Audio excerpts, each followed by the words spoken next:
네, 반갑습니다. 우리 말씀을 함께 경청하도록 하겠습니다. 우리 제목을 한번 볼까? 기도하고 시작하겠습니다. 기도하고. 살아계신 하나님 아버지, 이 순환 주간에 그 길목에 입구에 서서 우리가 이 주일을 갖습니다. 주님, 이 시간을 통하여 주님 말씀의 빛이 우리의 삶을 비추게 하시고 말씀의 능력이 우리의 삶의 길을 열게 하시며 그 십자가의 신비가 우리의 삶을 향한 부활의 관문임을 발견하고 주님의 자욱을 따라 걸어나가는 주님의 제자들을 이 자리에 일으켜 주시기를 기도합니다. 주님, 연약한 사람 주의 온전한 말씀 받들어 전하려 합니다. 연약한 가운데 당신의 온전하심을 나타내시며 또 듣기에도 연약한 형편 가운데 있는 모든 우리의 심령들 가운데 하나님의 능력과 은혜를 더하여 주시기를 간절히 기도하옵나이다.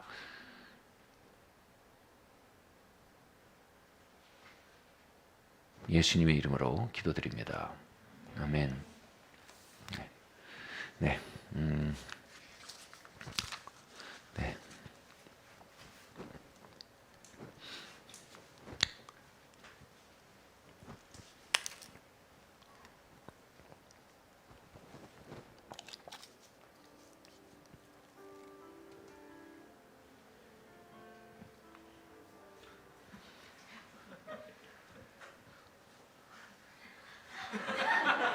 시작해도 될까요?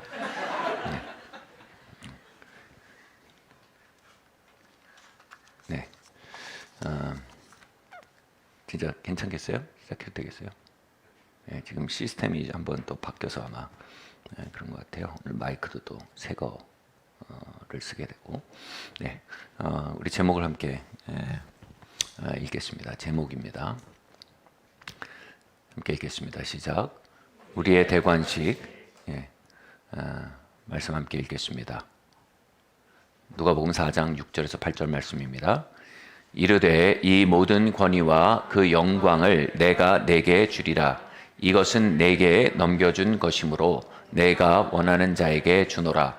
그러므로 내가 만일 네게 절하면 다 네 것이 되리라. 예수께서 대답하여 이르시되 기록된 바 주 너희 하나님께 경배하고 다만 그를 섬기라 하였느니라. 아멘. 사단은 지금 광야에서 예수님을 시험하며 세상의 영광과 권세를 보여주며 이것이 다 자신의 것이다 라고 말하고 있습니다. 이 부분은 많은 것을 설명해 줍니다. 세상의 권위와 영광을 얻으려 하는 자들이 왜 쉽게 변절하고 부패하는지에 대한 설명이 되어집니다. 부하려 하는 자마다 많은 올무에 빠지게 된다는 말씀을 설명하는 것과 같습니다. 그렇다면 또 근데 반대편에 이러한 말씀이 있는 걸 우리가 기억합니다. 온유한 자가 이 땅을 상속하리라는 말씀을 우리가 기억합니다. 하나님의 아들 딸들이 이 땅의 진정한 상속자란 말씀입니다. 그렇다면 우린 이 두 말씀 사이에 어떤 긴장 관계를 발견하게 됩니다. 우리가 이 세상의 권위와 영광에 대해 어떤 자세를 가져야 할까요? 이 땅의 성공들에 대해 어떤 자세를 가져야 될까요? 우리는 이것에 대해 대략 세 가지의 선택지가 있음을 이렇게 알 수 있습니다. 첫 번째는요, 이 거룩한 회의주의의 길입니다. 뭐 이렇게 말하는 겁니다. 나는 이 권위와 영광에 대해 성공에 대해 별 관심이 없습니다. 전 그걸 원하지 않습니다. 라고 말하는 것입니다. 그냥 나는 예수님 잘 믿다가 천국에 들어가면 그것으로 감사합니다. 라고 말하는 것입니다. 그러나 여러분, 요한계시록에 보면 천국에서 드려지는 예배가 나옵니다. 그 예배에 보면 예배자들이 자신의 면류관을 예수님께 던지며 예배합니다. 그들은 이렇게 얘기합니다. 부와 존귀와 명예가 어린 양께 드려지게 합당한 것입니다. 이것은 어린 양께서 받으시게 합당합니다 하면서 면류관을 던집니다. 이 면류관이 뭡니까? 그들이 이 땅의 삶에서 얻은 권위들입니다. 영향력들입니다. 영광들입니다. 그것을 왕 중의 왕이신 주님께 던지며 그들이 예배하고 있는 것입니다. 저는 여러분이 빈손으로 주님께 예배드리지 않기를 바랍니다. 여러분의 면류관들을 가지고 던져드리며 주님께 예배하는 삶으로 나아갈 수 있기를 기도합니다. 예를 들어서 여러분이 만약 SNS상의 인플루언서라면요, 여러분은 그 영역의 면류관을 가진 것입니다. 그 명성과 영향력을 주님께 던져드릴 수 있습니다. 다시 말해 그것을 통해 복음의 영향력이 미쳐질 수 있는 통로로 사용할 수도 있으며 하나님의 가치관을 시위하는 그 통로로 그것을 하나님께 드릴 수도 있는 것입니다. 만약 여러분이 회사에서 고위 직책에 있다면 여러분 그 직책을 사용하여서 주님의 뜻이 회사에 이루어지도록 그 면류관을 던져드릴 수 있을 것입니다. 예를 들어 주일날도 자꾸 출근시키는 악습이 있다면 그것을 끊어내고 많은 직원들이 온전히 주님께 예배할 수 있는 길을 열어놓을 수 있는 사람이 될 수도 있는 것입니다. 또한 여러분이 만약 돈을 많이 가지고 있다면, 물건을 가지고 있다면 그것을 보좌에 던져드리며 예배할 수 있을 것입니다. 바로 그 재정을 통해 하나님의 나라가 그분의 뜻이 이 땅에 이루어질 수 있도록 하는 통로로서 그 재정을 드리는 예배의 삶을 살 수도 있을 것입니다. 이것이 요한계시록이 우리에게 제안하고 보여주는 예배의 모델입니다. 여러분, 이 땅에서 더 많은 영향력들을 얻게 되기를 바랍니다. 더 많은 권위를 얻게 되기를 바랍니다. 더 많은 영광을 얻게 되기를 바랍니다. 그래서 그 영향력들을 통해 우리의 교만과 우리의 욕망과 우리의 자아를 충족시키는 것이 아니고 그것들을 주님의 보좌에 던져드리며 그분의 뜻이 이 땅에 이루어지도록 그분께 맡겨드리는 면류관이 되도록 주님 그것들을 얻는 이들을 이곳에 일으켜 주시길 원합니다. 우리 이렇게 기도할 수 있길 바랍니다. 그렇게 이 땅에 살다간 그 거룩한 발자국들, 그 흔적들을 남기는 여러분들 되시길 예수님의 이름으로 축원합니다. 그런데요, 이쯤에서 두 번째 자세, 다른 극단인 두 번째 자세가 우리 안에 일어날 수 있습니다. 그것은 바로 성공지상주의, 즉 타협과 변절의 자세입니다. 우리가 잊지 않아야 합니다. 이 땅의 권위와 영광을 생각할 때 사단이 이렇게 말한 것을 다시 기억해야 합니다. 이 모든 것은 나에게 넘겨준 것이다. 그러니 너희가 나에게 절해야 이것을 얻을 수 있다. 여러분, 세상 사랑은요, 지옥이 성도들에게 사양하는 가장 교묘한 책략입니다. 그 책략으로 마귀는 예수님께 가서 이렇게 유혹하는 것입니다. 나는 너가 권위와 영광을 가지게 될 자인 걸 알고 있다. 너는 그것을 취하러 온 자이잖아. 열방 중에 높임을 받으며 왕 중에 왕이 될 것이라는 숙명을 가지고 그 예언을 가지고 그 약속을 가지고 이 땅에 온 자이잖아. 그게 너의 삶을 향한 약속이라며. 그래. 그렇다면 나에게 절해. 그러면 내가 그것들을 너에게 건네줄게. 왜냐면 이거 내 거거든. 권위와 명예를 얻기 위해 워크홀릭이 되라고 말하는 목소리 속에 그 음성이 있습니다. 워크홀릭이 뭡니까? 우리는 하나님과 우리와의 관계를 먼저 돌봐야 합니다. 그리고 우리의 가족들과 우리의 주변을 돌봐야 합니다. 그리고 우리의 스스로의 내면과 삶의 건전성을 돌봐야 합니다. 그리고 우리의 일들을 돌봐야 합니다. 그런데 우리가 그저 그것을 얻기 위해 모든 것 위에 우리의 커리어를 제일 높은 곳에 놓고 우리의 일을 모든 것 위에 놓고 그것을 향해 폭주하는 라이프스타일이 바로 워크홀릭입니다. 우리가 성경에서 보면요, 예수님께 이렇게 제안하는 마귀의 제안은 너무 뻔해 보입니다. 그러나 똑같은 음성이 우리에게 다가와 권할 때 그것은 생각보다 교묘합니다. 회사나 직장에서 잘못된 방식의 과잉 충성을 하도록 우리를 유혹합니다. 우리는 충성해야 할 많은 것들을 가지고 있습니다. 회사에도 충성해야 합니다. 그러나 과잉 충성은요, 다른 곳에 드려야 될 충성들을 다 끌어모아 그쪽으로 몰아넣는 충성입니다. 그리하면 내가 너에게 승진을 주마. 그리하면 내가 너에게 더 나은 연봉을 주마.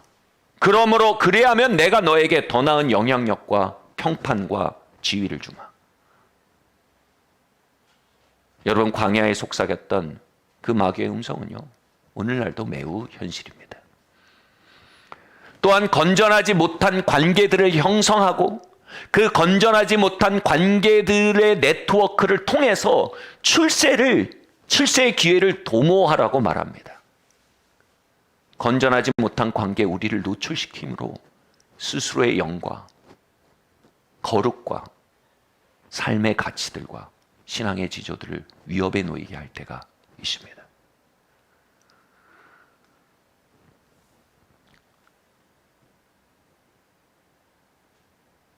바로 우리의 영을 세상의 방식과 세상의 영에 굴복시킴으로 하나님의 비전을 이루라는 것입니다. 2년 전에 이 댄 목사님이랑 식사를 할 때였습니다. 댄 목사님의 할아버지가 중국의 선교사였고 마침내 공산당에 의해서 그 수용소에 투옥되었을 때 그 할아버지가 불의 전차란 영화 아세요? 그 영화의 주인공이었던 에릭 리델이라는 사람과 함께 수용되었었다고 말했습니다. 에릭 리델도 중국 선교사로 헌신해서 사역하다가 그 공산당에 의해서 수용소에 투옥되었었습니다. 그리고 그는 수용소에서 에릭 리델은요, 살아있는 예수라는 평가를 들을 만큼 그 정말 진흙탕 속에서 예수님의 임재와 예수님의 아름다움을 나타내던 사람이었답니다. 그리고 마침내 이 옥중에서 죽게 되었는데, 그가 죽었을 때 함께 투옥되었던, 함께 수감하던 조직폭력배들도 그의 죽음을 깊이 애도하며 우리와 함께 살던 예수가 죽었다라고 아파 울던 일이 있었다고 말했습니다. 잘 알려진 대로요, 에릭 리델은 중국 선교사로 가기 전에 달리기 선수였습니다. 그는 자신이 달리기 선수로 지어진 것을 알고 있었습니다. 그리고요, 그냥 달리기 선수 정도가 아니고요, 영국 국가대표 선수로서요 100m의 올림픽 대표로 초청을 받은 선수였습니다. 그런데 그 100m 올림픽 경기가 주일에 잡힌 것을 보고 그는 국가대표 자격을 포기해버립니다. 주일에도 달리기를 하는 것은 그 자신에게는 신앙의 지조를 타협하는 것을 의미했습니다. 하나님보다 커리어를 우선하게 하는 것을 의미했습니다. 그래서 그는 단호하게 100m 경기의 자격을 포기했습니다. 그 결정으로 인해서요, 영국 사회는 그를 매국노라고 낙인 찍었고요, 신문 일면에 대서특필되어 대중의 비난을 받았습니다. 그러나 그는 결코 마음을 바꾸지 않았습니다. 결국 주종목이 아닌 400m 경기에만 참가하게 됩니다. 주중에 경기가 있었기 때문입니다. 400m 경기를 준비하던 대기실에서 누군가가 그에게 하나님이 주신 말씀입니다 하며 쪽지를 전해 주었습니다. 사무엘상 2장 30절 말씀이었습니다. 나를 존중히 여기는 자를 내가 존중하겠다. 그 말씀을 받자 에릭 리델은 그 말씀을 붙들었습니다. 그리고 출발선으로 서서 트랙을 달리기 시작했습니다. 그는 자신의 주종목도 아니었지만 400m 달리기에서 올림픽에서 우승을 했고요. 그리고 심지어는 세계 신기록을 세웠습니다. 하나님의 말씀이 그와 함께 달린 것입니다. 하나님의 능력이 그와 함께 달린 것입니다. 그는 타협으로 금메달을 따지 않았습니다. 신앙의 지조를 내려놓음으로 성공하지 않았습니다. 도리어 야망을 십자가에 못 박음으로써 그의 삶을 향한 하나님의 인도하심을 받을 수 있게 되었습니다. 사람 두려워하는 마음이 죽음에 처하게 함으로써 자신의 삶을 향해 준비하신 진정한 영광에 도달할 수 있었던 것입니다. 그가 걸었던 길은 바로 우리 주님 예수님이 걸으셨던 십자가의 길이었습니다. 100m 트랙에는 사람의 능력과 사람의 가능성이 있었습니다. 그러나 400m 트랙 위에는 하나님의 능력과 하나님의 약속이 있었습니다. 우리는 하나님의 약속과 하나님의 능력이 있는 곳에 서기를 원합니다. 그것을 위해 우리는 때로는 사람의 가능성이 십자가의 죽음을 통과하는 시간을 지나야 합니다. 그렇게 함으로 하나님의 능력과 하나님의 약속이 있는 땅에 설 수 있게 됩니다. 세 번째 길은요, 바로 예수님이 걸으셨던 길입니다. 함께 읽겠습니다.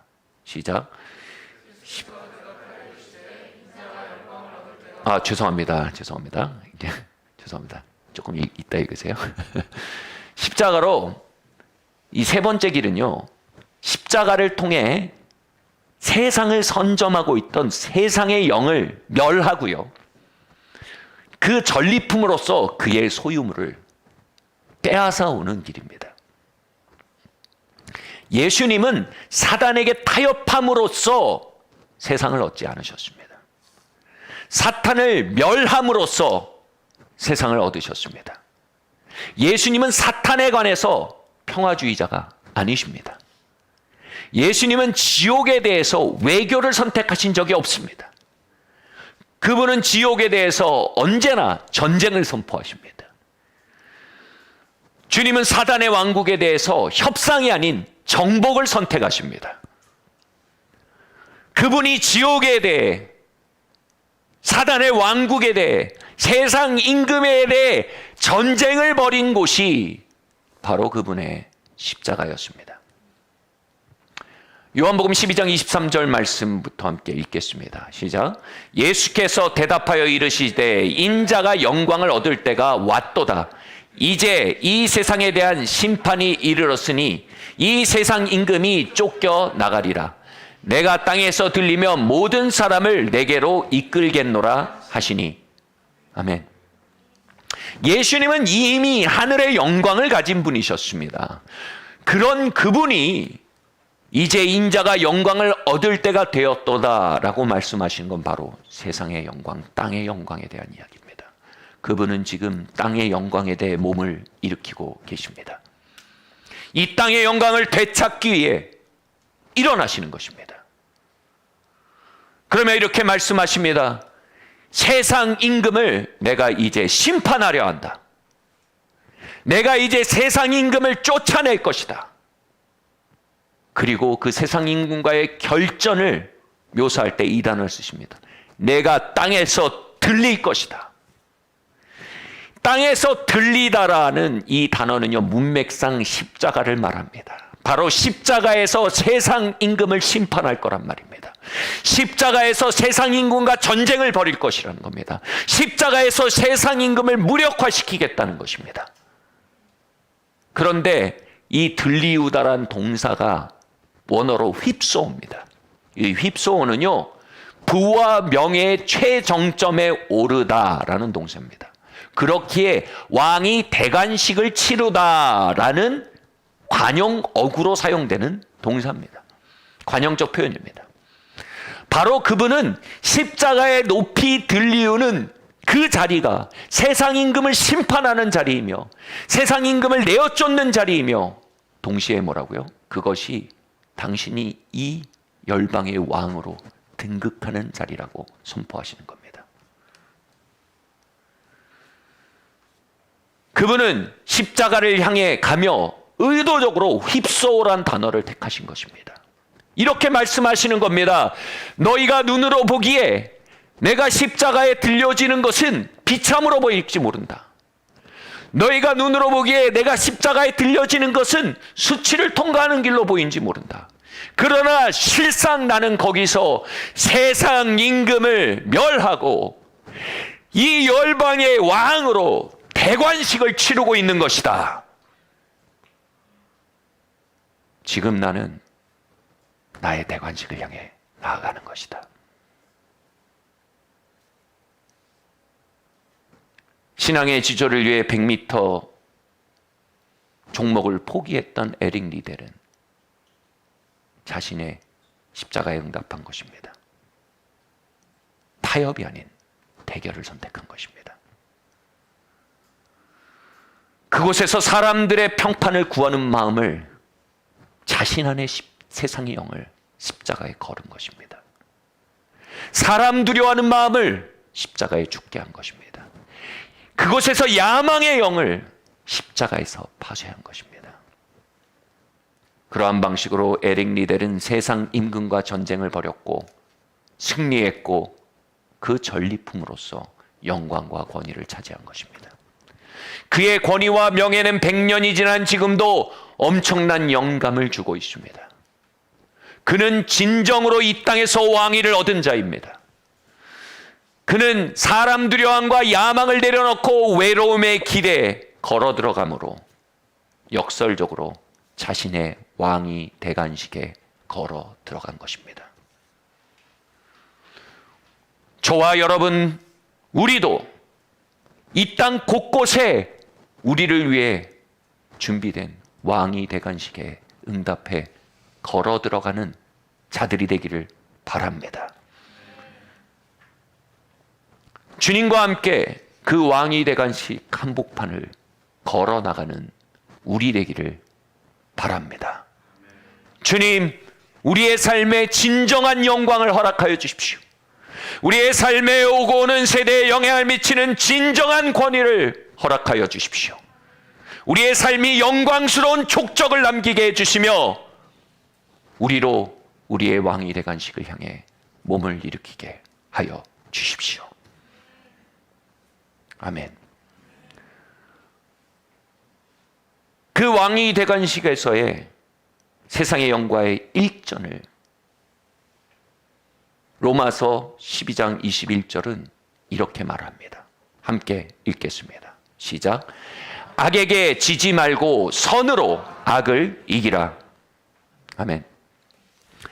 예수님은 십자가를 앞두고 겟세마네에서 기도하셨습니다.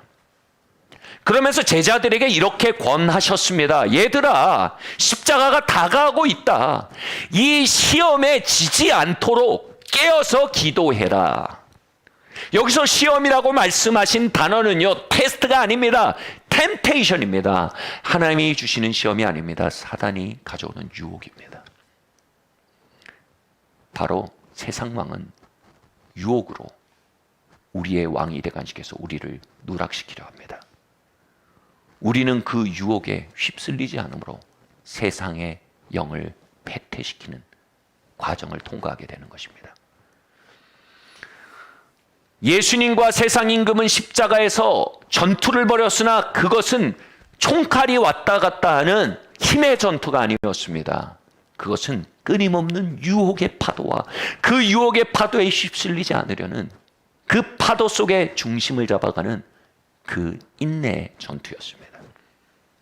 많은 성경교사들은요, 그 십자가에 있었던 유혹들이 바로 대부분 쓴 마음의 유혹이었을 것이라고 말합니다.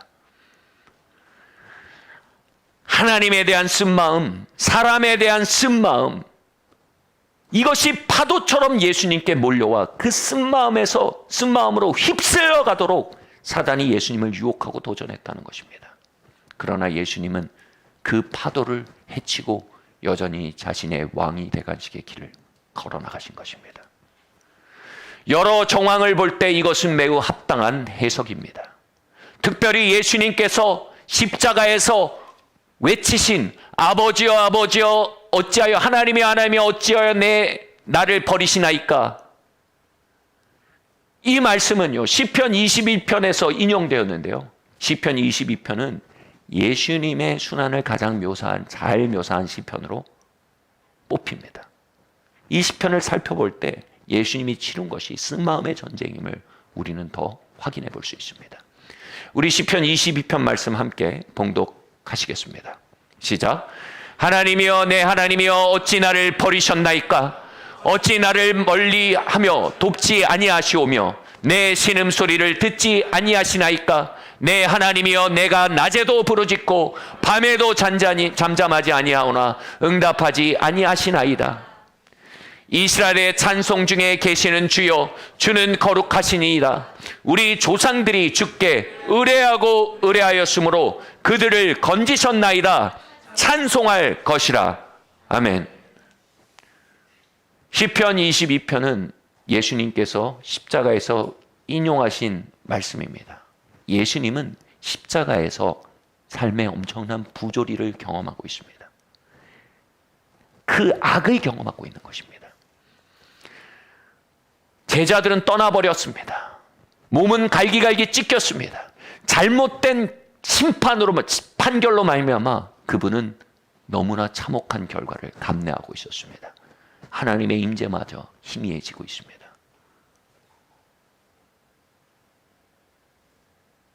사랑과 전능하신 하나님의 통치가 아닌 잔혹한 세상의 영의 도전을 그분은 십자가에서 경험하고 있었던 것입니다. 또한 이러한 도전을 이 시를 지은 다윗 역시 경험한 것입니다. 다윗은 그 아들 압살롬이 아버지 다윗을 향해 반란을 일으키고 그를 쫓아내었을 때 쫓겨나가며 도망치며 이 시를 지었습니다. 역시 세상의 잔인함을 경험하며 배신을 경험하며 무정하고 차가운 현실을 경험하는 세상의 영의 압제를 경험하고 도전을 경험하는 자리에서 이 시편이 쓰여진 것입니다. 그 세상 임금과의 투쟁 속에서요, 다윗과 예수님은 이신전심이었던 것입니다. 그들은 함께 이렇게 외친 것입니다. 엘리 엘리 라마 사박다니. 하나님이여 하나님이여 어찌하여 나를 버리십니까? 왜 나를 돕지 않으십니까? 저들이 이르기를 저가 하나님을 의뢰하니 그가 도우시지 아니하시겠느냐 하며 조롱합니다. 예, 다윗과 예수님은 이렇게 쓴 마음의 유혹을 받고 있었던 것입니다. 이것은 그들만의 이야기가 아닙니다. 니체는 삶의 고통을 깊이 경험했습니다. 니체의 아버지는 국왕의 신임을 받던 아주 성공적인 목회자였습니다.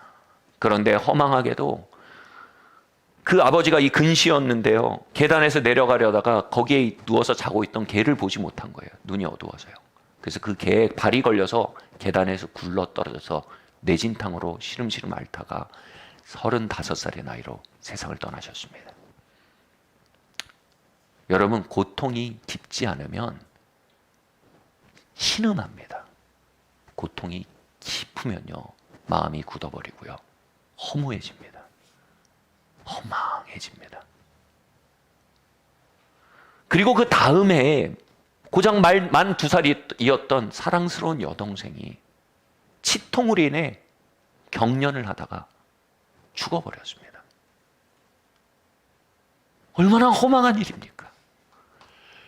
그는 삶의 고통을 경험하고 도움 없음을 경험했습니다. 잔혹한 세상의 영의 압제를 경험했습니다.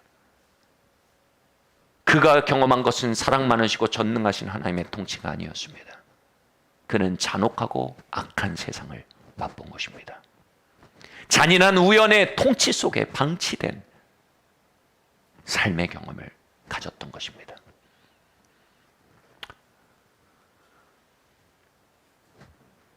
이것은 다윗의 이야기일 뿐 아니라, 예수님의 이야기일 뿐 아니라, 니체의 이야기일 뿐 아니라 우리의 이야기도 합니다. 저는 대학생이 되었을 때 초등학교 시절부터의 중마고우를 오랜만에 만나게 되었습니다. 그 사이 저는 주님을 만나고 회심하여 신학교를 갔습니다. 제가 주님을 섬기는 길에 들어선 것을 그가 알고는 제 친구는 깜짝 놀랐습니다. 그리고 하나님이 행하신 일을 이야기할 때 그는 마음속의 씁쓸함들과 공허한 눈빛을 가지고 저에게 이렇게 응답했습니다. 영준아, 내가 사는 세상은 그런 세상이 아니야.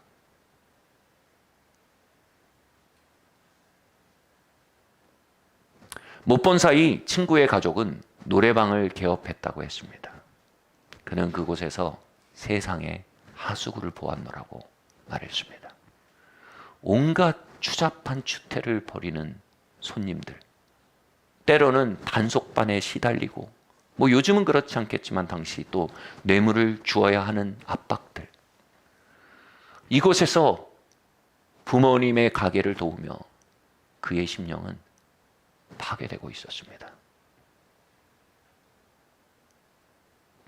그러나 저는 그 친구에게 이렇게 대답해 했습니다. 친구야, 내가 사는 세상도 다르지 않단다. 여러분, 우리가 사는 세상도 다르지 않습니다. 우리는 세상의 영의 도전 속에 큰 유혹을 통과하고 있습니다. 어떤 유혹입니까? 바로 허무주의의 유혹입니다. 니체는 그의 책 자라투스트라는 이렇게 말했다 해서 선언했습니다. 신은 죽었다. 학자들은 이 선언이 허무주의의 결정체라고 말합니다. 저는 이 선언 속에 철학적 고뇌만이 아닌 엄청나게 쓴 마음이 느껴집니다. 하나님을 이야기할 때, 노래방 운영을 도우며 부조리를 경험한 그 경험들을 말할 때 친구의 눈에 비친 그 씁쓸함, 바로 그 기운이 느껴집니다. 아들 압살롬에게 배신당하고 쫓겨나가던 다윗의 시편에서 그 허무주의의 그림자가 느껴집니다. 사랑도 허무하고 정의도 허무하며 약속도 허무하며 비전도 허무하며 신앙의 길도 허무하게 느껴지는 그 허무주의가 느껴집니다. 그러나 허무주의로부터 시작된 다윗의 시편은 허무주의로 끝나진 않습니다. 그는 갑자기 이렇게 말하기 시작합니다. 우리의 조상들이 주를 의뢰하였으므로 그들을 건지셨도다 라고 말하며 갑자기 출애굽 사건을 선포합니다. 주님은 출애굽을 기념하는 유월절을 거룩히 기념하여 지킴으로 출애굽을 기억하라고 이스라엘 민족에게 명령하셨습니다. 여러분, 기독교는 절기의 종교입니다. 기념의 종교입니다. 결혼관계가 만약 권태기에 접어들어 식어가고 있을 때 많은 상담가들은 이 안에 묘약이 있다고 말합니다. 바로 서로 많이 좋아하던 시절, 그 신혼 시절, 연애 시절의 이야기들을 나누고 그것을 기억하고 기념하는 것이 사랑의 묘약이 된다라고 권합니다. 그것은 권태를 꺾고 생명력을 돌아오게 하는 돌파가 되는 것입니다. 하나님은 출애굽 사건을 기념하는 이를 통해 성도들의 심령을 누르는 압박들을 깨뜨리는 부흥을 경험할 것이라 말씀하신 것입니다. 여러분, 우리가 우리의 일을 할 때 하나님은 하나님의 일을 하십니다. 우리가 하나님이 기념하라 하신 것을 기념할 때 하나님은 약속하신 소성과 회복과 돌파의 능력으로 방문하십니다. 다윗은 그 일한 겁니다. 허무주의 속에서요, 비탄 속에서요, 무릎을 일으키고요, 팔을 들어 올려서 말한 겁니다. 갑자기요, 난데없이요. 하나님, 우리의 조상들이 당신을 의뢰하고 당신을께 외쳤을 때 하나님 그들을 건지셨습니다. 하나님 바다를 가두셨습니다. 하나님 그들로 하여금 바다를 지나게 하셨고 바로의 군사들을 바다 밑에 가두셨습니다. 다윗이 자신의 일을 하자 하나님이 하나님의 일을 하시기 시작했습니다. 갑자기 그의 마음속에 찬양이 회복되기 시작합니다. 그리고 이렇게 외칩니다. 찬송할 것이라 많은 민족이 주님을 예배할지어다 라고 외칩니다. 여러분, 이것은 놀라운 역전입니다. 예수님은 순환주간에 성만찬을 행하시며 이렇게 말씀하셨습니다. 너희가 이것을 행하여 나를 기념하라. 이 성만찬은 유월절 만찬이었습니다. 그리고 신약의 출애굽인 십자가와 부활을 기념하는 유월절, 즉 고난주간을 기념하여 지키라고 주님이 명하신 것입니다. 여러분, 순환주간은 단순히 교회의 전통이 아닙니다. 순환주간을 기념하라는 것은 바로 우리 주님의 명령인 것입니다. 고린도후서는 말합니다. 많은 사람이 성찬을, 즉 주님의 순환을 기념하는 일을 분변 없이 행함으로 약하고 병들고 잠들어 있다라고 말합니다. 바로 그들이 영적 침체에 빠져 있다는 것입니다. 그들이 허무주의에 빠져 있다는 것입니다. 하나님의 약속과 선하심에 대해 식어진 마음을 갖게 됐다는 것입니다. 무거운 짐이 예배를 누르기 시작했다는 것입니다. 바로 주님의 죽으심을 바르게 기념하지 않으므로 영적 침체에 빠지게 됐다고 말하는 것입니다. 여러분 생각해 보십시오. 우린 이렇게 말합니다. 요즘 삶이 너무 어렵습니다. 그래서 제 영이 침륜에 빠졌습니다. 우리는 생각합니다. 너무 삶이 오락가락하지 않습니다. 그래서 하나님의 약속도 하나님의 사랑도 다 허무하게 느껴집니다. 그런데 고린도후서 말합니다. 너희가 주님의 순환을 바르게 기념하지 않으므로 침체에 빠져 있는 것이다. 뒤집어 말하면요, 바로 주님의 순환을 바르게 기념하는 일이 우리의 영에 역전을 가져올 것이라는 말씀을 하고 계신 것입니다. 주님의 죽으심을 기념하는 일은 강력한 영적 돌파를 가져올 것입니다. 그분의 죽음이 그분의 대관식임을 기억할 때 나의 십자가의 길이 나의 대관식임을 발견하게 될 것입니다. 그리고 그분이 대관식 속에 어떻게 걸어나감으로 왕위에 오르셨는지 발견하고 기억하고 선포하고 묵상할 때 엉망이 되어버렸던 나의 대관식이 바로 잡혀나가는 능력과 영감을 발견하게 된다는 것입니다. 여러분 혹시 여러분의 대관식이 엉망진창이 되어버리지는 않으셨습니까? 그렇다면 무엇이 우리의 대관식을 위협하며 엉망진창으로 만들어갑니까? 무엇이 우리의 대관식 속에 눈이 멀어 시험에 넘어가게 만드는 것입니까?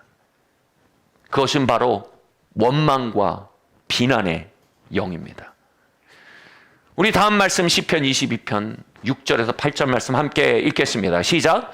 나는 벌레여 사람이 아니라 사람의 비방거리요 백성의 조롱거리니이다. 나를 보는 자는 다 나를 비웃으며 입술을 삐죽거리고 머리를 흔들며 말하되 그가 여호와께 의탁하니 구원하실걸? 그를 기뻐하시니 건지실걸 하나이다. 다윗은요, 또 예수님은요, 지금 엄청난 무력감의 시험을 받고 있습니다. 나는 벌레입니다. 비방거리고 조롱거리가 되어 있습니다. 나는 희생자입니다. 피해자입니다. 그리고 거기에 더해져서요, 조롱과 비아냥거리는 소리가 들리는 듯합니다.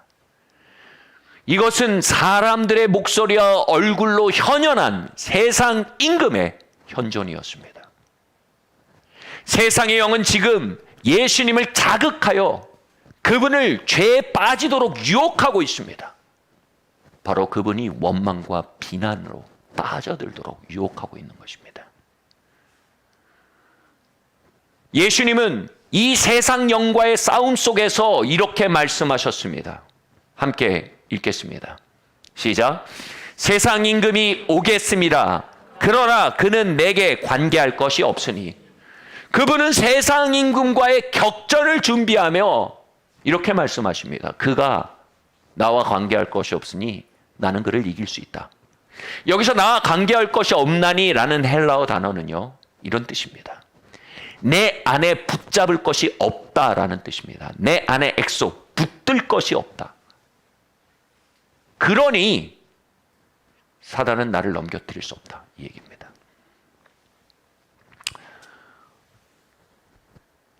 제가 대학 초년 시절 굉장히 혈기왕성할 때 장난을 치다가 그 그래플링을 배운 한 무도인과 이 몸싸움을 하면서 장난을 친 적이 있었습니다. 한 이 허리에서 허벅지쯤 오는 물에서 이 몸싸움을 했는데요. 야, 훈련된 사람들은 차원이 다르더군요. 저를 다짜고짜 붙지 않습니다. 왜냐하면 툭툭 건드립니다. 저를 자극하는 겁니다. 툭툭 건드리고 자극을 하니까 제가 어떻게 합니까? 손발의 움직임이 커지기 시작합니다. 제가 막 덤벼들면서 손발의 움직임이 커지니까 어떻게 됩니까? 잡을 곳이 생깁니다. 제 팔 밑으로요, 겨드랑이 밑으로 그 사람 손이 쑥 들어오는 겁니다. 그리고요, 다음에 제 느낌이 딱 이 느낌이에요. 몸에 힘이 쫙 빠져요. 그리고 알았어요. 제 발이 땅에서 떨어져 있는 거예요. 저를 들어 올린 거예요. 여러분, 싸움이 붙을 때 힘을 써야 될 때 가장 중요한 건 발이 땅에 붙어 있는 겁니다. 발이 땅에서 떨어지면 힘을 쓸 재간이 없습니다.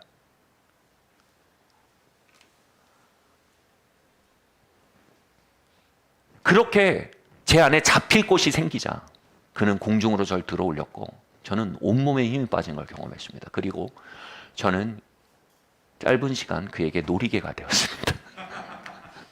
그리고 얼마 후에 물속으로 거꾸로 처박히는 경험을 합니다. 물론 장난이었고 물에서 이루어졌기 때문에 다치지도 않았지만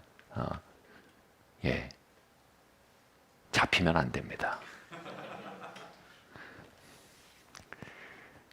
지금 예수님 뭐라고 합니까? 세상 임금이 와서 나에게 그래플링을 걸 것이다 이겁니다. 그런데 먼저 내 안에 잡을 곳을 찾을 거라는 겁니다. 무언가 잡을 곳이 생기도록 자극할 거라는 겁니다. 그렇습니다. 세상 임금은 그렇게 지금 여러분에게 다가와 있을지 모릅니다. 세상 임금은 동일한 방식으로 여러분을 자극합니다. 그리고 잡을 것이 보일 때 확 거머집니다. 그게 바로 뭡니까? 그게 쓴마음이라는 겁니다. 쓴마음이 보이면요, 세상 임금은 바로 잡아서요 기술이 들어갑니다. 어떤 기술이 들어간 줄 아세요? 원망과 비난의 기술입니다. 원망과 비난의 영의 함정은 이것입니다. 우리가 대상을 원망하고 세상을 원망하고 사람들을 원망할 때 우리는 모르는 사이에 어마어마하게 큰 대전제에 동의를 하고 있는 것입니다. 내 삶에 대한 결정권이 내가 아닌 상황에 있다는 것에 동의하는 것입니다. 내 삶에 대한 책임과 권한이 내게 있지 않고 타인에게 있다는 것을 받아들이고 있는 것입니다. 나의 기분을 상하게 할 권한이 상대방에게 있다고 믿는 사람들은요, 내 망가진 기분에 대해 상대방을 원망합니다. 그 자리에서는요, 어느새 내 마음과 기분을 컨트롤할 내 권세와 내 책임은 협소하고 아주 쪼그라들어 있습니다. 나의 삶을 망가뜨릴 권한이 세상에 있고 구조에 있다고, 조직에 있다고 믿는 사람들은요, 쉽게 세상과 구조와 조직을 비난하고 원망합니다. 이 원망과 비난 너머에 있는 거대한 함정이 바로 여러분, 무력감입니다. 내가 나의 기분을 나아지기 위해 내가 할 수 있는 일은 없다. 너가 바뀌어야 된다 이겁니다. 내 삶이 나아질 수 있기에 내가 할 수 있는 것은 너무 작다. 구조가 바뀌어야 된다는 겁니다. 조직이 바뀌어야 된다는 겁니다. 세상이 바뀌어야 된다는 것입니다. 그 동의가 원망과 비난 안에 있는 것입니다. 제가 일단 상대방에게 기술이 잡히자 공중에 붕 뜨고 무력화됐듯이요. 우리가 일단 원망과 비난에 잡히고 나면요, 우리의 권한과 책임이라는 나의 그라운드, 나의 땅, 내 바운더리, 내 책임, 이걸 잃어버리고 맙니다.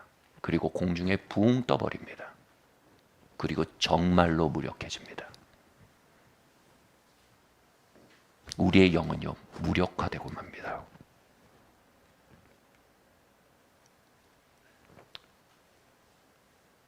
풍랑이는 바닷속에서 항해사가 할 일은 풍랑을 헤쳐나갈 항로를 개척하는 것입니다. 그는 자신 안에 했던 학습과 실력을 모두 끌어내어서요, 그 풍랑 속에 항로를 열어가는 일을 해야 합니다. 그것이 항해사의 역량이고 책임이며 권한입니다. 파도를 타는 서퍼는요, 큰 파도를 탓하지 않습니다. 오히려 그곳에서 고도의 균형 감각을 끌어올립니다. 최대의 운동 능력을 끌어올리고 개발합니다. 그리고 그 파도 속에 균형을 잡으며 그 파도 속에서 멀리 나아가는 길을 열어냅니다. 풍랑에 압도된 항해사는, 풍랑을 비난하고 원망하는 항해사는 자신의 실력이 마비되는 것을 경험합니다. 파도의 크기에 압도된 서퍼는 균형 감각과 운동신경이 마비되는 것을 경험합니다. 사람들과 외부 환경과 구조와 조직을 원망하는 마음은 내 안에 계신 그리스도의 능력을 마비시키는 역할을 합니다.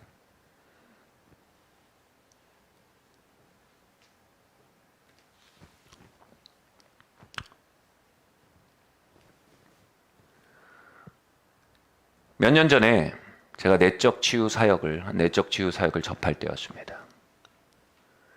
그 사역은 제가 어려웠던 상황들, 저를 힘들게 했던 사람들에 대해 떠올리게 하는 일을 했습니다.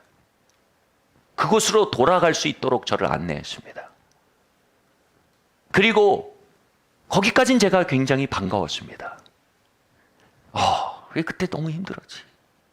그리고 저는 내심 그렇게 기도했어요. 상담자가 기대했어요. 상담자가 저와 함께 그 상황을 탓해 주길 바랬어요. 저와 함께 그 사람들이 나쁘다고 말해 주길 바랬어요. 그런데 거기에 멈추지 않고 다음 단계로 저를 밀어붙였습니다. 제가 그 상황 속에 그 사람들에게 어떻게 반응했는지에 주목하도록 앵글을 좁혀나가기 시작했습니다. 제 잘못된 반응들이 무엇이었는지 살펴보도록 점점 초점을 맞추는 겁니다. 그리고 더 나아가 제가 그 속에서 했던 잘못된 반응의 결과로 어떤 일들이 나타난지를 주목하여 볼 수 있도록 저를 이끌어갔습니다. 저는 처음에 화가 났습니다. 아니, 그 속에서 내가 할 수 있는 것이 뭐가 있었다고 그럽니까? 이런 생각이 들었습니다. 그런데 들여다볼수록요, 그 안에 제가 했던 잘못된 선택들, 그 안에 나타났던 저의 잘못된 태도들과 반응들은요, 저의 삶을 결정짓는 가장 중요한 요소들이었습니다. 그 일과 그 사람들이 아니었습니다. 그것에 대한 나의 반응들이 나의 삶을 만들고 있었던 것입니다. 내 삶이 나아지기 위해서 내가 해야 할 것이 바로 나의 안의 것부터 정리해야 된다는 것을 인정해야 되는 자리로 저를 밀어간 것입니다. 말씀드렸던 처음엔 너무하다는 생각이 들었습니다. 나는 희생자라고요.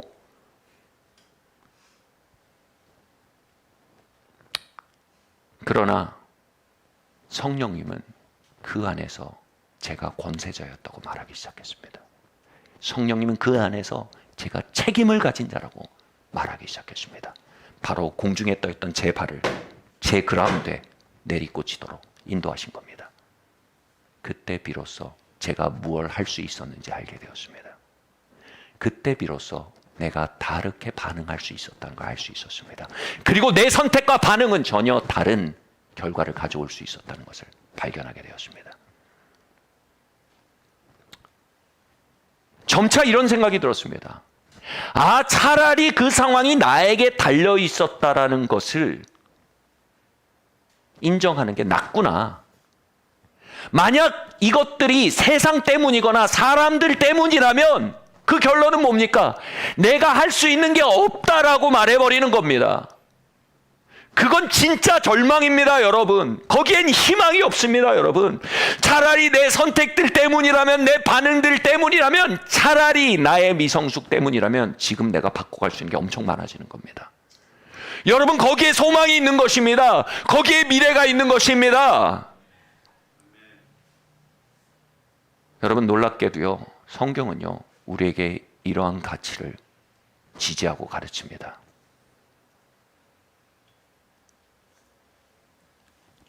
어려움을 도리어 정화의 기회로 만들라는 겁니다. 그 속에서 내 책임을 붙들라는 겁니다. 그 속에서 내 바운더리 내에 있는 하나님이 내게 주신 권세와 책임을 붙들고 바르게 반응해 나가라는 것입니다. 어려움 속에서 저울려지고 있는 내 내면의 깊은 악들을 발견하고 버리고 선을 선택하며 가열차게 전진해 나가라는 것입니다.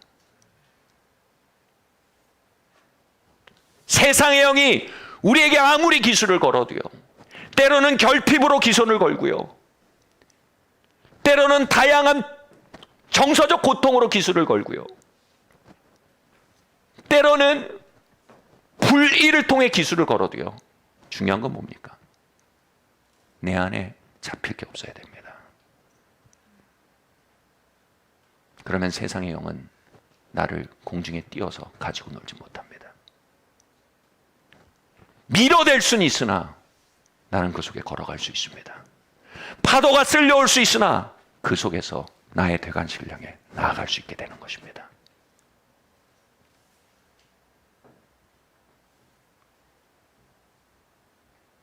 우리는 쓴마음의 폭포 속에서요,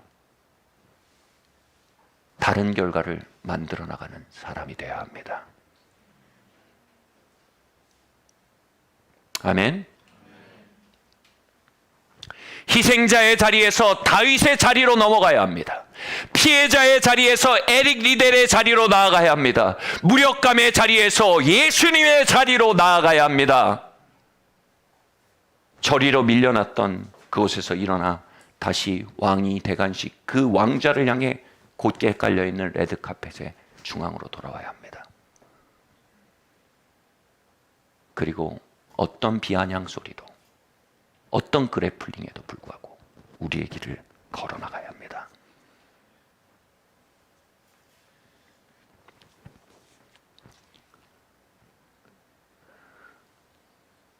목사님, 시계를 좀 주세요. 솔제니치는요, 이 러시아의 사상가요, 노벨 문학상 수상자였습니다. 그는 이 구소련 공산당이 이 기만으로 백성들을 통치한 것으로 유명합니다. 이 구소련의 살아있는 양심이라는 평가를 받은 사람이었습니다. 그는 젊은 시절 스탈린의 정책에 대해 비판하는 편지를 친구에게 썼다가 수용소에 투옥됩니다. 편지 한 장에 그는 거의 10년에 달하는 감옥과 유배 생활을 하게 됩니다. 처음에 그 수용소에서 비난과 무력감으로 살기 시작했습니다. 얼마나 억울하겠습니까? 얼마나 정말 원망스럽겠습니까? 스탈린을 원망했고, 정부를 원망했고, 공산주의를 원망했습니다. 그런데 그 속에서도 숭고함을 살아내고 있는 사람들을 만나게 됩니다. 그 속에서 숭고한 길을 걸어내고 있는 사람들을 만날 때 이 솔제니친의 마음에는 힘이 회복이 됩니다. 그는 구소련의 구조적 악과 한계를 비난하던 마음, 원망하던 마음에서 자신의 책임이 무엇이었는지를 보는 마음으로 돌아오기 시작합니다. 자신 안에 어떻게 이 시스템이 자신을 거머쥘 수 있었던, 잡히는 거리가 있었는지를 발견하기 시작한 겁니다. 자신의 책임과 권한 안에서 어떻게 그것에 협력했는지, 자신이 어떻게 한 명의 장교로서 그 일이 계속되도록 방조했는지, 자신 안에 있는 악을 발견하기 시작합니다. 그리고 자신의 악을 드러내고 선을 선택하는 일을 위해 그 시간들을 사용해 나갑니다.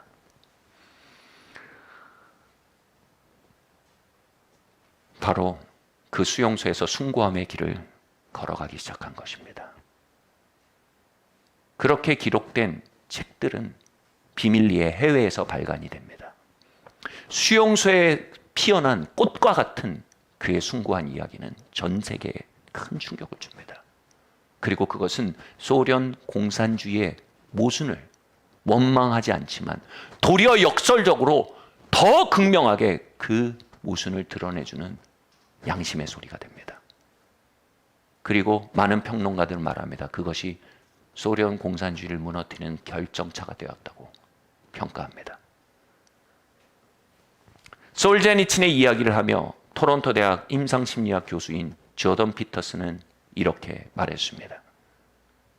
악을 경험한 사람은 악을 퍼뜨림으로써 악을 존속시키려는 경향이 있다. 그러나 악을 경험함으로써 오히려 선을 학습할 가능성도 있다. 세상의 악을 원망하며 비난하며 무력감을 느끼는 마음은요, 그 심리 상태가 바로 테러리스트들의 심리 상태라고 합니다. 아, 세상이 너무 잘못됐어. 그래서 내 삶이 이렇게 힘든 거야. 세상이 바뀌었으면 좋겠어. 근데 바뀌나요? 안 바뀝니다. 그럼 할 수 있는 게 뭡니까? 이 세상을 파괴할 거야. 사람들이 바뀌었으면 좋겠어. 그들이 바뀌기 전엔 내가 행복해질 수 없어. 엄청난 무력감이죠. 그런데 사람이 바뀌나요? 안 바뀝니다. 그렇다면 뭡니까? 내가 그것을 파괴하는 게 내 정의가 되는 것입니다. 우리가 아무도 폭탄을 던지거나 기관총을 난사하지 않겠으나 우리가 이러한 비난과 원망에 기초한 무력함의 삶을 살 때 우리는 잠재적 테러리스트의 삶을 살게 됩니다.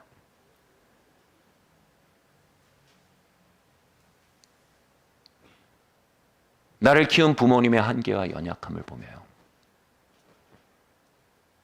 그들을 향해 테러리스트가 됩니다. 제가 아는 한 90% 이상의 부부싸움은요, 서로에 대한 테러입니다. 너의 모순이 나의 기분을 망치고 있다. 너의 한계가 내 인생을 한계 지우고 있다. 그 원망에서 서로에 대한 정서적 테러가 진행되는 것입니다. 우리는 우리가 속한 공동체에 그러한 방식으로 테러리스트가 될 수 있습니다. 심지어는 우리가 속한 일터를 테러하는 사람이 되기도 합니다.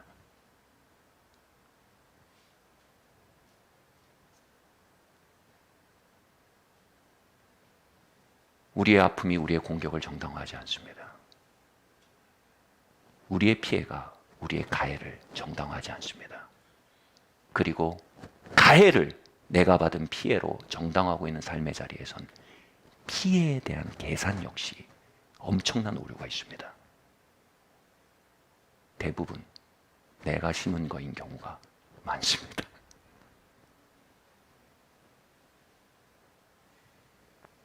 성경은 이렇게 말합니다.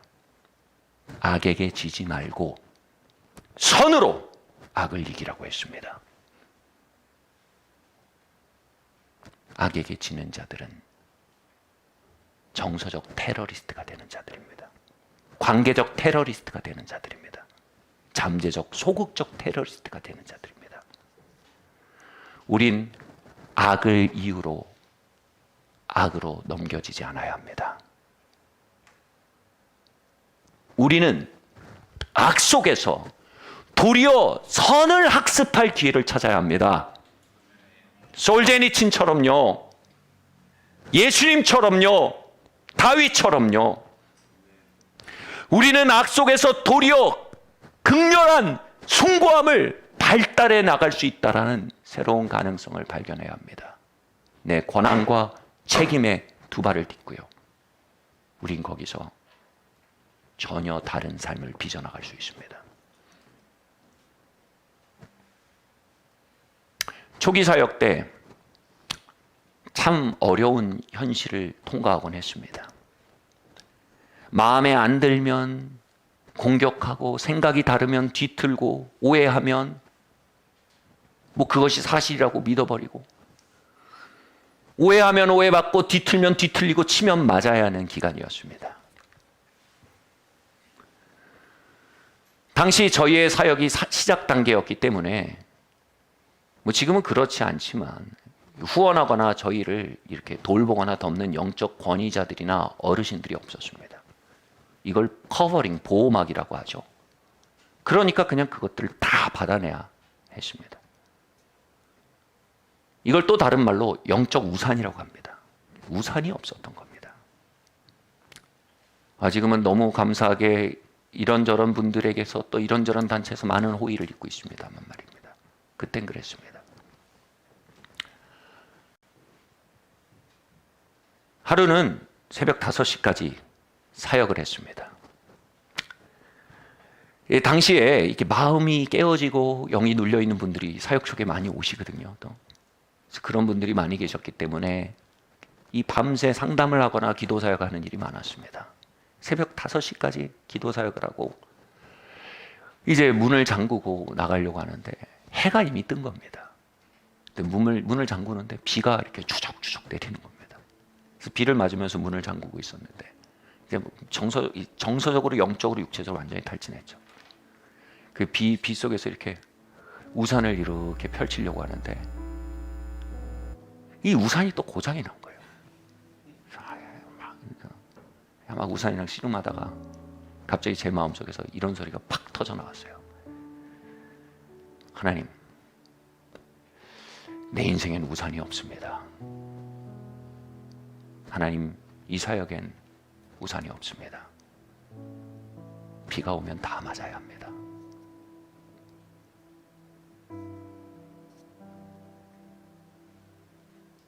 그때 성령께서 저에게 이렇게 말씀하신 듯 했습니다.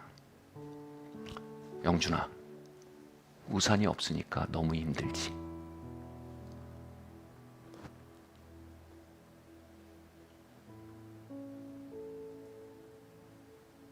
주님을 따르려 하지만, 헌신하려 하지만 우산이 없으니 너무 외롭지. 너는 우산 없는 사람들의 마음을 알 거야. 그러니 나는 네가 우산이 되어 주었으면 해. 나는 네가 우산으로 자라났으면 해. 우산 없는 차가운 현실 속에 도리어 우산으로 자라나갈 수 있는 숭고함의 길을 걸었으면 해. 그 음성은 제 안에 전혀 다른 가능성을 깨웠습니다. 그리고 기도하게 됐습니다. 하나님, 이 차가운 역사를 반복되지 않게 하는, 이것을 끊는 사람이 될 수 있길 원합니다. 하나님, 제가 우산이 되어 주님께 헌신하고 주님을 섬기기 원하지만 비를 추적추적 맞이하는 이들에게 조금이라도 우산이 될 수 있는 사람이 되었으면 합니다. 그런 사역이 되었으면 합니다. 기도하게 되었습니다. 그리고 그 기도 속에 주님은 저의 작은 숭고함으로 초청하시고 도전하셨습니다. 얼마 전 이렇게 결산을 하고 다시 예산을 세우고 이제 담당자들과 이런 일을 하고 있었는데 저희 사역에서요. 제가 이렇게 세봤어요. 근데 이 사역에서 직원으로 일하고 있는 사람들이 어느새 40명이 넘기 시작한 거예요.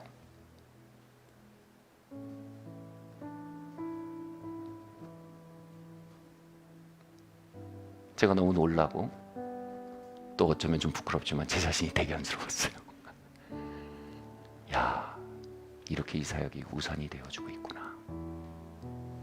크지 않은 교회죠. 그러나 하나님 이런저런 사역을 통해서 참 많은 이들을 품어내셨습니다. 그리고 많은 분들이 또 목회자 사모님들이십니다. 그 직원들이요. 그리고 저는 그 자리에서 이렇게 10여 년 전을 돌아보게 되었습니다. 거의 20년이 다 됐네요. 저는 이렇게 말할 수 있습니다. 비어 우산 없어 비 맞던 그 길은 나의 대관식이었구나. 우산 없어 아프던 그 시간들은 나의 왕좌를 향한 나의 대관식이었구나. 그리고 그 길이 빨간 융단이 깔린 나의 왕좌를 향한 곧게 난, 좁지만 곧게 난 나의 길이었구나. 우리 주님이 이렇게 말씀하셨습니다. 이기는 자는 나와 함께 보좌에 앉게하여 주리라. 사랑하는 성도 여러분,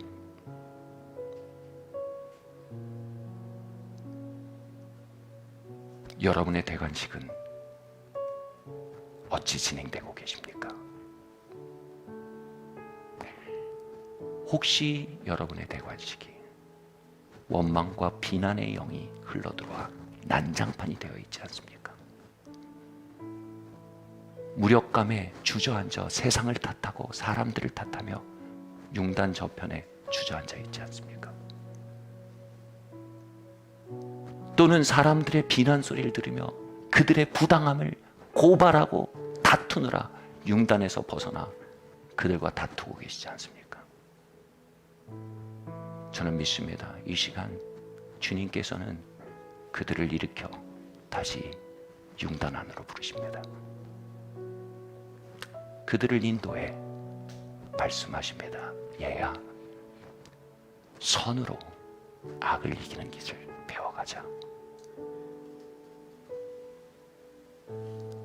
그렇게 이 순환주간은 우리의 대관식을 다시 명료하게 만드는 은혜가 부어지는 시간이 될 것입니다. 여러분의 대관식이 허무주의의 안개 속에 가려져 아무것도 보이지 않고 약속조차 허무한 그 시간 가운데 계십니까? 우리가 주의 십자가를 노래하며 붙들 때 부어지는 영광이 그 안개를 거두어내고 안개 사이에 곧게 난 보좌로의 길을 발견하게 할 것입니다. 우리가 함께 일어나 이 시간 예배할 때 무력의 자리에 일어나 부르시는 주님의 은혜를 사모합시다. 악에게 지지 말고 선으로 악을 이기라 초청하시는 주님의 손길을 대망합시다. 안개를 거두어내고 우리의 대관식을 향해 걸어나가게 하는 주님의 빛을 사모합시다. 우리 자리에서 일어납시다. 우리 시간 주님의 죽으심을 기념합시다. 그분의 대관식을 기억합시다. 그리함으로 우리의 대관식에 주님의 능력이 임재가 함께하도록 우리가 주님께 나아갑시다.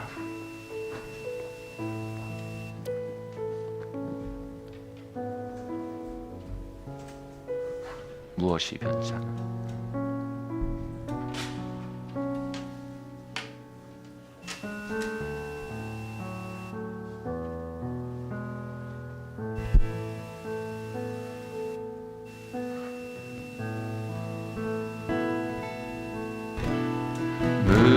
무엇이 변치 않아 내 소망이 되며 내 소망이 되며 무엇이 한결같아 무엇이 한결같아 내 내 삶을 품으리. 내 삶을 품으리.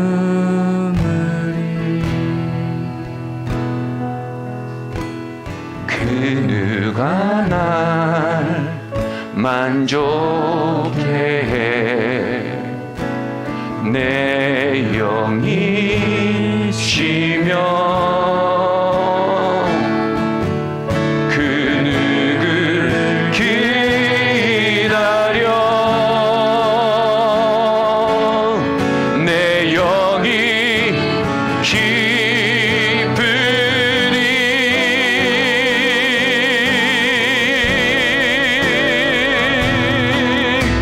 십자가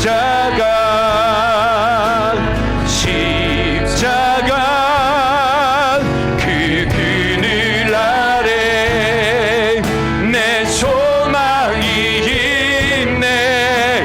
십자가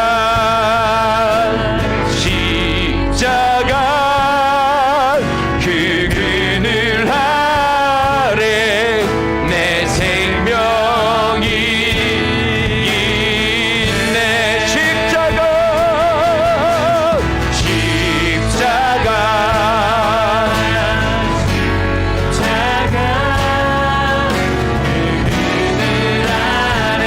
주님, 겸손히 순고함의 길을 선택합니다.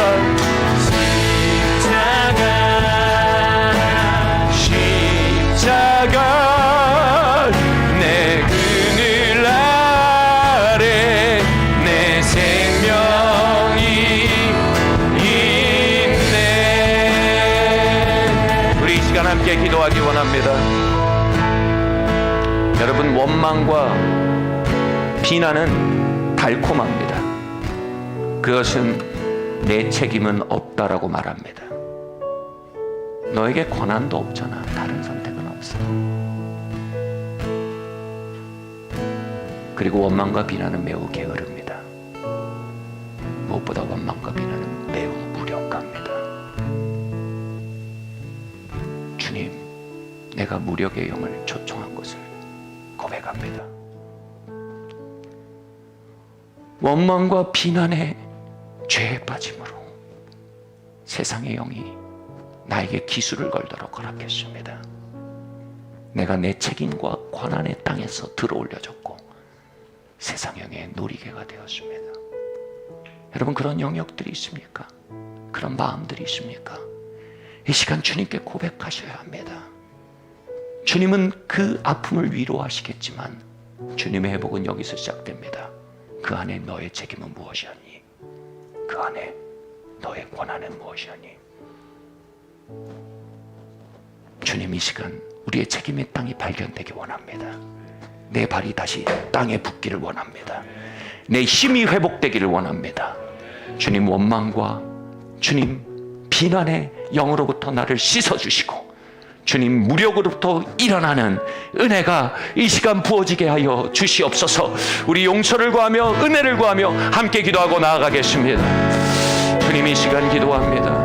주님, 우리의 마음에 아버지 하나님 냉각되어 있는 그 무력함의 마음, 주님 구조를 탓하고 상황을 탓하며 사람을 탓하며 걸어온 아버지 그 무력의 발걸음들, 또한 아버지 하나님이여 우리가 세상의 영에 의해 도리개가 되어 하늘 높이 던져지고 내리꽂히는 이 삶의 현실 속에 주님, 이 시간 기도합니다. 주님, 내가 나의 아버지 하나님 권세의 자리를 발견하기 원합니다. 주님, 기도의 권세를 발견하며 거룩의 권세를 발견하며 그리스도와 동행하는 권세를 발견하며 용서의 권세를 발견하며 주님 아버지 하나님이여 우리가 성화의 권세를 발견하며 그 시간을 통해 숭고함을 빚어나가는 그 나의 권세와 책임을 발견하며 나아가기 원합니다. 주님, 우리의 마음 가운데 무력의 영을 회개합니다. 주님, 원망과 아버지 비난의 영을 회개합니다. 예수님의 피로 주님 임하사 주님 이것들을 파여 주시고 우리로 하여금 아버지 하나님이시오 우리가 아버지 하나님 영권이 회복되길 원합니다. 나의 삶을 향한 참된 권한들과 권세들이 회복되길 원합니다. 주님, 악을 선으로 이기는 권한들이 회복되길 원합니다. 선으로 악을 이기라는 그 초청과 그 책임과 그 기름 부음이 우리 안에 회복되기를 원합니다. 예, 주님, 우리의 마음을 씻어 주시옵소서.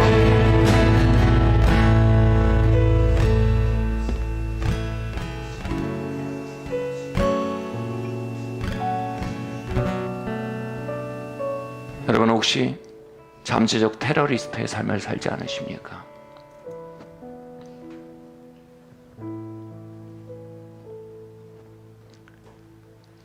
여러분 부족이 보일 때 그곳에 들어가 서서 채우는 사람입니까? 아니면 그것 때문에 다 망가지고 다 힘들어지고 다 아프고 원망하며 비난하며 탓돌리며 더 허무는 자입니까? 여러분 부부간에 테러리스트가 되어 있지 않으십니까? 여러분 가문을 향해 테러리스트가 되어 있지 않으십니까? 그리스도의 몸된 교회를 향해 테러리스트의 마음을 가지고 계시지 않습니까? 직장과 일터에서 혹시 테러리스트 아니십니까? 이 땅을 향해, 이 사회를 향해 테러리스트의 마음으로 살아가지 않으십니까? 주님 이 시간 기도합니다. 악이 악을 정당화할 수 없습니다. 주님 누군가의 실패가 나의 실패를 정당화할 수 없습니다. 주님 이 시간 기도합니다. 주님 타인의 실패가 내가 더욱 승리해야 될 이유가 되기를 원합니다. 타인의 연약이 내가 더욱 성장해야 될 이유가 되길 원합니다. 현실적 결핍이 내가 더욱 숭고함 가운데 걸어야 할 이유가 되길 원합니다. 우산 없는 삶이 더욱 우산으로 자라나갈 이유가 되기를 원합니다. 주님 나를 숭고함의 길로 초청하시는 주님, 그 음성이 테러리스트 된 우리의 삶의 모든 영역 가운데 임하게 하여 주시옵소서. 우리 함께 이 시간 기도하고 나가겠습니다. 주님 이 시간 기도합니다. 주님 아버지 하나님, 우리의 마음이 너무나 많이 사람들에게 기관총을 난사합니다. 너무 많이 주님 우리의 마음이 사회와 구조와 상황에 대해 폭탄을 던집니다. 차라리 무너뜨린 게 낫다고, 차라리 없는 게 낫다고 주님 폭언을 하고, 주님 그렇게 부부 사이에 테러를 가하고, 부모님을 향해 테러를 가하고, 우리의 가족과 가문을 향해 테러를 가하고, 주님 그렇게 우리가 주님 아버지 하나님이여 파괴적인 삶의 자리에서 이 시간 일어나기를 원합니다. 주님 우리가 파괴 안에 나의 힘을 확인하는 어리석은 자리가 아니요 건설 안에 나의 힘을 확인하는 참으로 놀라운 자리를 향해 일어나길 원합니다. 주님 내가 건설하는 자가 되길 원합니다. 지어 올리는 자가 되길 원합니다. 섬기는 자가 되길 원합니다. 숭고함을 향해 걸어나가는 자가 되길 원합니다. 주님 그렇게 아버지 하나님 우리 모두를 숭고함의 자리로 불러주시기를 기도합니다. 주님 하늘문을 가리시고 강림하시기를 기도합니다. 주님이 역사하여 주시고 주님 아버지 하나님 채워주시기를 원합니다. 주님의 놀라운 능력과 임재로 우리를 채워주시기를 원합니다. 할렐루야 주님 감사합니다. 할렐루야 주님 역사하여 주시옵소서. 할렐루야 주님 기름 부어 주시옵소서. 주님 할렐루야 주님 이 자리에 숭고한 주님의 제자들이 일어나게 하시길 원합니다. 수용소에서도 아버지 하나님 숭고함의 꽃을 피워낸 그 솔제니친의 발걸음들, 아버지 하나님 그 다윗의 발걸음들, 그 예수님의 발걸음들, 자신의 삶을 향한 왕이 대관식을 향해 신실히 걸어간 그 발걸음들이 이 자리에 일어나게 하여 주시옵소서. 주님 역사하여 주시옵소서. 주님 타협과 협상과 굴복으로 세상을 취하려 한 우리의 발걸음들이 있습니까? 죽으면 죽으리라. 올림픽 못 나가면 못 나가는 거야. 주님의 뜻이면 주님의 길이 있을 거야. 하나님 그 에릭 리달의 심령이 우리 안에 임하기를 원합니다. 십자가를 통해 참된 영광으로 나아간 그 발걸음이 주님 이 예배 가운데 부어지기를 원합니다. 우리 기도합시다. 주님 나의 발걸음을 가르쳐 주십시오.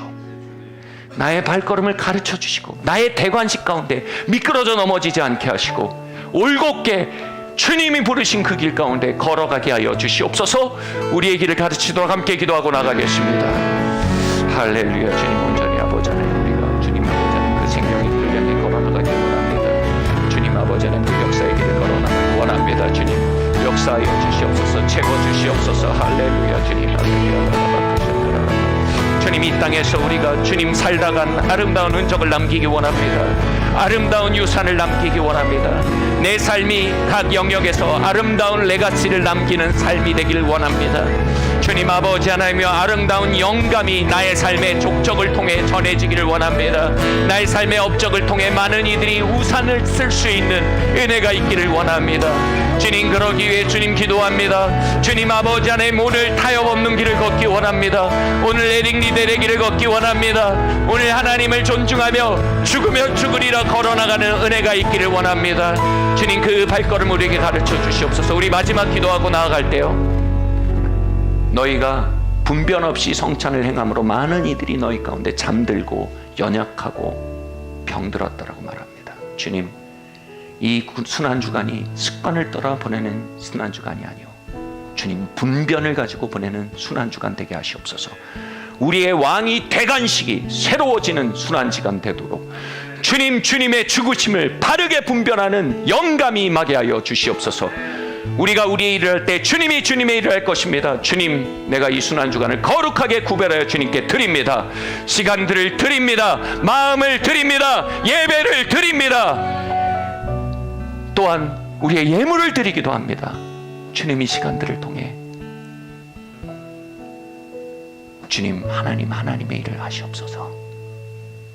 부흥의 은혜를 부어주시옵소서. 우리 순환주간을 올려드리며 함께 기도하고 나아가겠습니다. 할렐루야. 주님, 이 시간 기도합니다.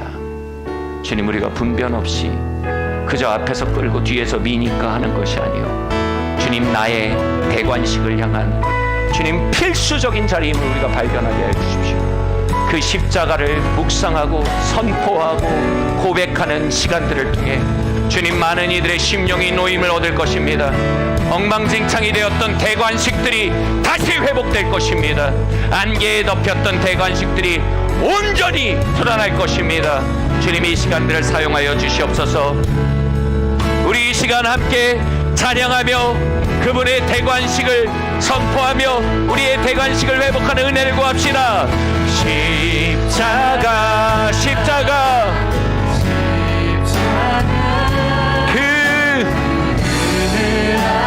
내 소망이 주님의 십자가, 에릭리델의 십자가, 솔제니친의 십자가,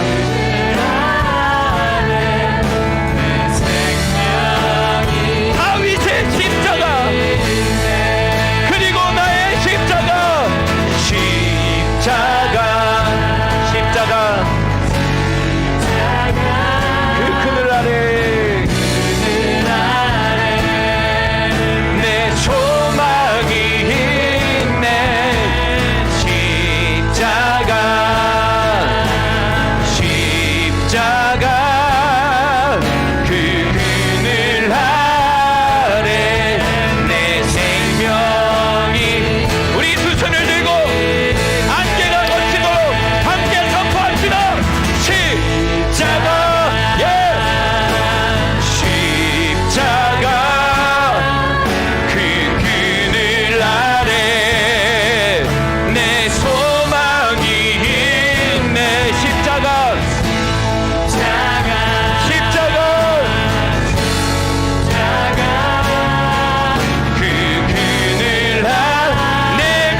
주님, 이 시간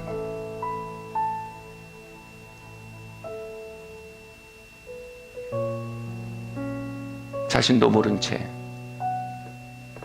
권세와 책임을 넘겨주고 무력함에 속박당한 영역들을 주님 비춰주시옵소서. 그리고 주님이 일으키시옵소서. 나와 함께 가자. 내가 다른 내일을 너와 함께 만들어가리라. 세상은 바뀌지 않으며 사람이 바뀌지 않을지라도 나와 함께하면 너는 너를 바꿀 수 있으며, 네가 너를 바꿀 때 너는 너의 삶을 바꿀 수 있으며, 네가 너의 삶을 바꿔 너의 대관식에 다를 때 너는 마침내 세상을 바꾸는 흔적을 남기는 삶을 살게 될 것이야. 나의 손을 잡으라. 나와 함께 너의 대관식으로 나아가자.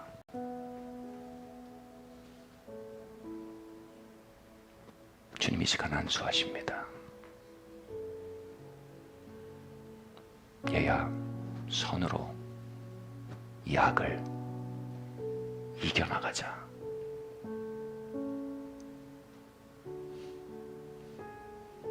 주님, 그 숭고함의 영을 이 자리에 쏟아부어 주십시오.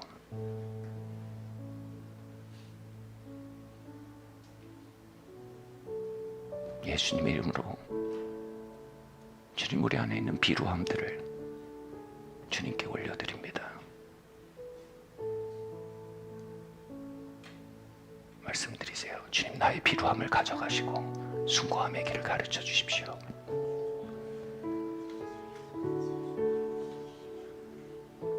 무력함을 가져가시고 능력의 삶을 가르쳐 주십시오.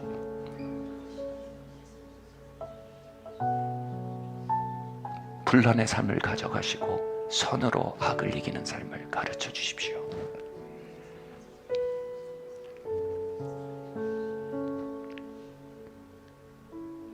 주님, 그렇게 이 자리에 세상의 영과 겨루어 이기는 자들을 일으켜 세우시는 줄 믿고 감사드립니다. 세상이 그래플링을 걸 때 잡을 것이 없는 자들을 이 자리에 일으키심에 인해 감사드립니다. 이 모든 말씀 살아계신 예수 그리스도 이름으로 기도드립니다.